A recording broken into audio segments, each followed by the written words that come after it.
दोहावली का अगला प्रकरण प्रार्थना है। गोस्वामी जी कहते हैं, परमानंद कृपायतन मन परिपूर्ण काम, प्रेम भक्ति अनपायनी देहु हम ही श्री राम।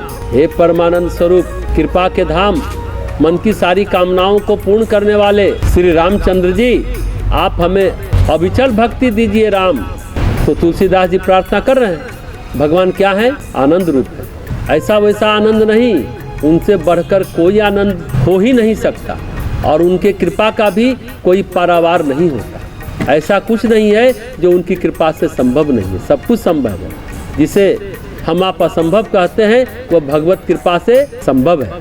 और प्रभु परिपूर्ण काम है, उनके अंदर कामना इच्छा जगती नहीं है, न कोई कामना है न इच्छा है। जो आनंद घन है, आनंद से परिपूर्ण है, ऐसे प्रभु भक्तों की कामना पूर्ण करते हैं। ऐसे भगवान से गोस्वामी जी कहते हैं, प्रभु हमें भक्ति देना, और ऐसी भक्ति देना जो आए तो रहे, अचल अडिग अमर भक्ति बनी रहे। ऐसा नहीं जो अभी है अभी नहीं है, सवेरे है दोपहर कम हो गई, भक्ति है तो है। प्रेमा भक्ति की चर्चा संत कृपालु जी महाराज भी बहुत करते थे।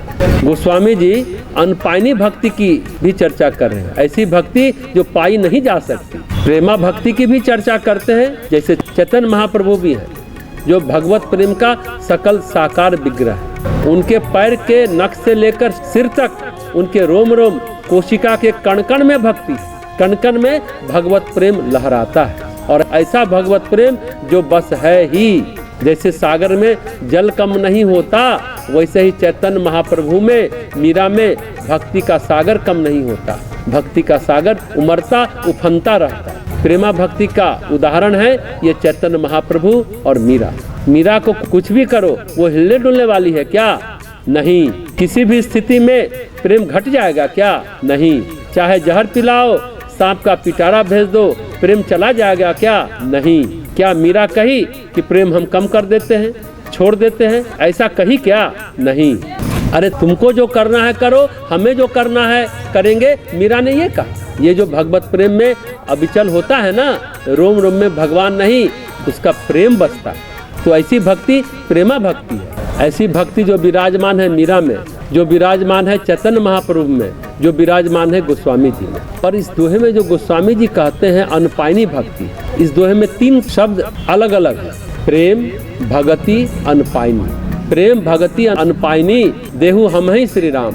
हम भगवत प्रेम में डूबे रहें और हमें प्रेम भी दो और भक्ति भी दो। भक्ति का मतलब भगवान और भक्त एकाकार हो जाए, और ये प्रेम और भक्ति अनपायनी हो, जिसे सामान्य क्रम में पाया नहीं जा सकता। गोस्वामी जी प्रेमा भक्ति तक ही बात नहीं कर रहे हैं, उससे आगे अनपायनी भक्ति की बात कर रहे हैं। इसका मतलब है इसमें सभी प्रकार की मुक्तियाँ स्वतः ही समाई हुई है। इस तीनों शब्द प्रेम भक्ति और अनपायनी में, ये प्रेम लौकिक नहीं है, ये ईश्वरीय प्रेम है।